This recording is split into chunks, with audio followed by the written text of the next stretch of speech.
Good afternoon and welcome to the Midday News. Here's what we have in the bulletin. JFJ reignites call for National Human Rights Institution to be established. Major changes for Maypen as commerce activities increase due to festive season. And later in sports, Azari Joseph fined for a code of conduct breach. Thank you for joining us. I'm Kerry Ann Simpson. Here are the details. Jamaicans for Justice has reignited calls for the establishment of a National Human Rights Institution to replace the Office of the Public Defender. The call comes as today is being celebrated as World Human Rights Day. Executive Director Michael Jackson is therefore calling for the government to take concrete steps to establish a National Human Rights Institution. O'Shane Masters reports. Human rights lobby group Jamaicans for Justice has revived its call for the establishment of a national human rights institution to replace the Office of the Public Defender. Executive Director of JFJ, Michael Jackson, argues that while well-intentioned, the OPD has limitation in its mandate and powers. Ms. Jackson further argues that the recommendation of the Constitutional Reform Committee in the Constitution is not ideal as it is in need of reform. As World Human Rights Day is commemorated today, Ms. Jackson is calling for the government to take concrete steps to establish a national human rights institution. I fear that if it is that there is not that high level of civic participation and understanding of the issues, then we may face regression in the gains that we've made. I think when we also look at the fact that we operate in a high crime environment, I think far too many of us are willing to say, listen, crime rate is high. Let us give up some of the freedoms of others, even if it's not for ourselves. Let us give up the freedoms of others so that we can tackle this crime monster. And I think we often say that without fulsomely appreciating that freedoms that are hard fought may be easily lost. Now, in 2014, the government of the day said a dialogue was started with the Commonwealth Secretariat for the establishment of a national human rights institution compliant with the Paris Principles. Then Minister of Justice Mark Golding said the dialogue with the Commonwealth Secretariat will provide Jamaica with a useful opportunity to learn more about the features and role of national human rights institutions. He said then the country could begin the process of considering the range of choices that exist as to the type of institution that would best fit the country's needs. Despite not being instituted, head of JFJ Michael Jackson says Jamaica has made significant progress in the protection of the human rights of its citizens with the establishment of institutions such as Indicom and the Integrity Commission. I fear that if it is that there is not that high level of civic participation and understanding of the issues, then we may face regression in the gains that we've made. I think when we also look at the fact that we operate in a high crime environment, I think far too many of us are willing to say, listen, crime rate is high. Let us give up some of the freedoms of others, even if it's not for ourselves. Let us give up the freedoms of others so that we can tackle this crime monster. And I think we often say that without fulsomely appreciating that freedoms that are hard fought may be easily lost. O'Shane Masters, TVJ News. To other news, the driver of the Bahia staff coaster bus and its occupants have been treated and released from hospital following yesterday's multi-vehicle collision in St. Anne. The coaster bus was transporting staff to the hotel for the 3 o'clock shift when the accident happened. Further reports indicate that there was a line of traffic at the stoplight in Runaway Bay when the coaster slammed into the back of a truck which hit a Nissan Tita motor car and also a Toyota Noah. The driver of the coaster was severely injured and had to be prized from the bus. He, along with injured staff, were assisted to the St. Anne's Bay Hospital.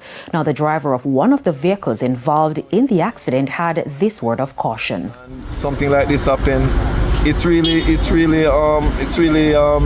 make you feel like, devastated, like you wanna go crazy when you get a lick from back way where you don't expect. I'm just appealing to the drivers them to more observant on the road when they are driving, because coming to a stoplight on this type of accident, that means either be speeding or you're gazing. because we couldn't be coming to a stoplight and all of this damage happens. Something went wrong. The local authorities have made changes in Clarendon to facilitate Christmas commerce. Vendors, motorists and commuters are being asked to obey the changes. Clarendon's parish capital, Maypen, a busy town under normal circumstances. But at Christmas, the congestion is unbearable. The local authorities at the Clarendon Municipal Corporation say they have a plan to reduce the headache of commuters this festive season. For Grand Market, Main Street and the old police station, those areas are areas that we will accommodate vending. That is in the town of Maypen. Mirror Park vending will take place on the entire road side of the left-hand side of the school wall. We will give permission for that area for vending to be done in that space, while giving pedestrian and vehicular traffic the main area to traverse. So we don't expect to have any blockage in that area. For other major townships in Clarendon, the streets approved for vendors to use are as follows. In Kellett, we'll have Main Street. In Spalding, we will have Main Street. In Chapelton, Main Street. Frankfield, Main Street. The changes are based on the suggestions of the vendors themselves, who met several times with the local authorities and police. Maypen's Mayor Joel Williams also commented on the often strained relationship between vendors and municipal enforcement teams and his expectations of their operations going into Christmas. I want to take this opportunity in commending them for the improvement as it relates to how they are operating. Our municipal police, how they are operating throughout the town over the last many months. So I expect no issues there. O'Shane Masters, TVJ News. The Kingston and St. Andrew Municipal Corporation, KSAMC, has announced a zero-tolerance policy on improper garbage and waste disposal during the festive season. This move comes in response to concerns about the high volume of litter during the holiday season. The KSAMC, the JCF and National Solid Waste Management Authority and the Kingston and St. Andrew Public Health Department have recently met with the vendors in Halfway Tree area to discuss important steps to improving the cleanliness and safety. As a part of our effort, we'll be sanitizing the area around Nelson Mandela Park and implemented measures to address the ongoing rat infestation that has become a concern. It is important to note that this issue of rat infestation is not limited to vendors' activities alone. Mayor of Kingston, Andrew Swaby, is calling on persons to adhere to established sanitation laws. We ask all business owners, vendors, and members of the public to properly dispose their waste and be mindful how we manage garbage in this busy era. By doing so, we'll create a cleaner, safer, and healthier environment for all users. Jamaicans are again being urged to dispose of their plastic waste properly. It comes as the country continues to be negatively impacted whenever it rains for prolonged periods. The details from Dwayne Anderson. Flooded homes and blocked roads. In many instances, it is the figurative chickens coming home to roost, as many Jamaicans continue to dispose plastic waste improperly, which in turn block waterways and triggers flooding. Speaking at the opening of a recycling plant in Kingsland, Manchester on Thursday, Executive Chairman of the Recycling Partners of Jamaica, Dr. Damian King, beseeched Jamaicans to take more responsibility for the environment, including how they treat with plastic waste. If Jamaica is going to continue on the road that we have started on, to make progress, meaningful progress, on managing our plastic problem, we have to do it. There's no point in waiting around for some global treaty that is going to give us clear guidance and obligate us to do it. it really is up to us. Our fortunes are entirely in our own hands. Take responsibility for our own destiny, because the nations of the world are still not able to agree on a legally binding treaty for plastic waste globally. Many of those nations are the largest polluters, and their inaction has a devastating knock-on effect in developing island nations amid shifting climatic conditions. If the process continues, and at some point we do get to a treaty, there is likely not much to be in it that is actually binding on anybody. Minister with responsibility for the environment, Matthew Samuda, in the meantime, reaffirmed the government's commitment to investing in sustainable projects similar to the initiative in Kingsland. Jamaica has decided that it will ensure that 50% of its energy comes from renewable sources by 2030.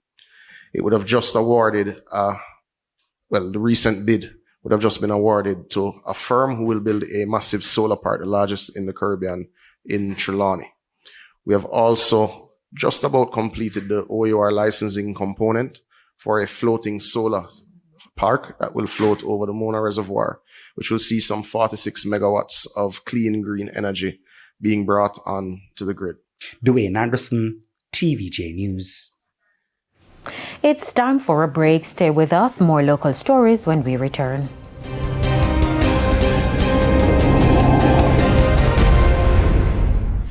Welcome back to the Midday News. Residents of Lethal in St. Thomas are calling on the authorities to intervene in what they say is a disaster waiting to happen. The residents complain that the current roadwork, which is part of the Southern Coastal Highway Improvement Project, will significantly affect their community when it rains. Although grateful, they believe it should be done with their concerns in mind. If you look behind me, is the driveway going into a district. And when you look over here, you realize that they're taking the water off the road and putting it on that driveway going down into our little district. It cannot work. And I called the Chinese this morning and I showed them they need to cut the drain here. There's a huge drain there and run it right down in that huge drain and let vehicle can pass over here. When the water come in here, you know, it's a big pool of water from up that side coming up. Everybody start bash me. The man take me picture. Me can't tell him what to do. I can't tell him what to do. Work where work. So I say, no, we live here and we can have the problem by the water. They still pour it. In Port Morant, one business operator says her livelihood is being affected. I have a business place here, which is a bar, and it has to close down for weeks because of the road. Look in front of it. I cannot come from over my yard. I live right over there, and I cannot come out. When I come out, the whole place muddied. Me have to carry mall from over there to over here to chew at the business place. See there? Me have a step, and I wear down in the water. Me a step. Nobody not coming here to buy anything or to stop at the business place. That's unfair to me. When contacted, Communications Manager at the National Works Agency, Stephen Shaw, said the agency will revisit the areas to make an assessment and to adjust the issues where possible. A St. Mary family is seeking the public's help to find their relative who went missing recently. 35-year-old Romain Edwards was last seen since December 2. According to his family, he left home for Ocherias and never returned. If you have seen Romain, please contact 876-529-2499 or the Highgate Police Station at 876-992-2233. It's now time for the Business Minute. The Trade Board has launched Export Jamaica, a digital platform aimed at simplifying complex export procedures. This as Jamaica seeks to boost its merchandise exports, which fell by almost 10% to $1.1 billion during the first 7 months of this year. Manager of Systems Engineering and Programming at the Trade Board, Jason Mills, says the platform represented a key step in the mission to enable Jamaican businesses to thrive in the global marketplace. Further afield, TikTok is asking a federal appeals court to temporarily halt a law that could ban the social media platform in the US. Last Friday, the appeals court upheld the law that requires TikTok to be sold off from its Chinese parent company ByteDance. If not sold, the app will be banned in the country starting on January 19th. But in Monday's emergency filing, the company asked for the law to be temporarily paused while it asks the Supreme Court to review the case. TikTok also said the ban would go into effect right before the inauguration, and President-elect Trump may block the ban himself. The company has asked the appeals court to decide on its request by December 16th. For the Business Minute, I'm Shane Masters. Time now for the top regional and international stories. In the region, United Nations Secretary General Antonio Guterres has condemned the violence and loss of life in Haiti, where an armed gang is reported to have killed at least 184 people, including 127 elderly men and women, over the last weekend. The killings occurred between December 6 and 8. The Secretary General has called for the Haitian authorities to conduct a thorough investigation and ensure perpetrators of these and all other human rights abuses and violations are brought to justice. On the international scene, Syrian rebel fighters say they have found around 40 bodies showing signs of torture in the mortuary of a military hospital in a suburb of Damascus following the overthrow of President Bashar al-Assad. Video and photos showed bodies wrapped in blood-stained white shrouds piled up inside a refrigerated room at Harastra Hospital on Monday. Several bodies appeared to have wounds and bruising on their faces and torsos. Pieces of adhesive tape bearing numbers and names were also visible. It was not clear how long the bodies had been stored at the mortuary, but they were at various stages of decomposition. The main Islamist rebel leader in Syria says senior officials of the Assad regime who are involved in torturing political prisoners will be named. And those are the top regional and international stories. I'm Hal Shaneberg. Thanks, Hal Shane, and we head to another break. When we come back, Midday Sports.